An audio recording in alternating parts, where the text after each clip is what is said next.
Hello and welcome to the first episode of the CDD, also known as the Clade Deep Dive. This series will be focused on analyzing a single clade and looking at all the species of that clade. This is inspired by Project Rose's Clade Spotlight video, so thanks to them. For more info, I highly recommend watching his video. If you couldn't already tell, this video is about the primitive kordakanoa. To get a better understanding of what exactly this creature is, you should check out the second episode of Project Syntar on this YouTube channel. Sorry for the shameless promotion.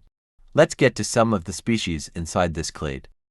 Some kordakanoa could have evolved to be smaller and more sandy-colored as to not get noticed by the competition in the early Primordian. This would help when the first active predators came about.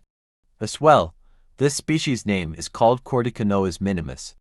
On the other hand, some kordakanoas could become way larger than their other counterparts, rivaling the size of a pumpkin or watermelon in some cases. They could do this to eliminate the threat of competition. Once active predators came about, lots of these guys went extinct, as a slow-moving, large nutritious animal won't go unnoticed by a hungry predator. This species name is called kordakanoas maximus. The kordakanoa could have some planktonic relatives as well, repurposing their locomotive parts into a swimming limb. They would swim about the currents of the oceans in large numbers. They would be tiny, almost microscopic. This species' name would be kordakanoas planktonus. Meet kordakanoas bilaterus. It acts as a missing link between the kordakanoa and its bilateral descendants. It has moved its eye and mouth to the front of its head, and has begun to form two limbs for shoveling food into its mouth. These limbs may be extended in the case of clam scrap or removed like in the case of the bilate worm.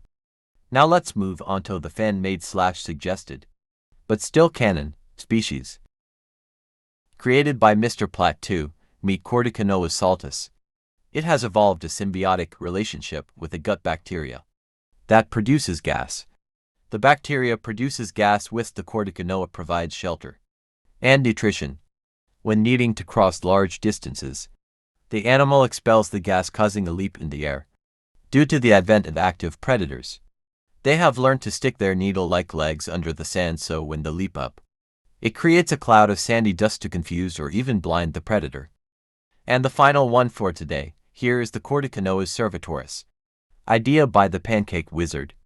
It lives in rocky areas where vision is limited, to help see over obstacles. It has evolved a periscopal structure that its eye is placed on top of. It can bend and lean the eye around and stretch and retract it. It can't retract it fully, however. Now with predators around, it can bury itself under the sediment, only leaving its eye above the surface, and wait for the predator to leave. That's all for this episode of CDD. Special thanks to Mr. Platt and the Pancake Wizard.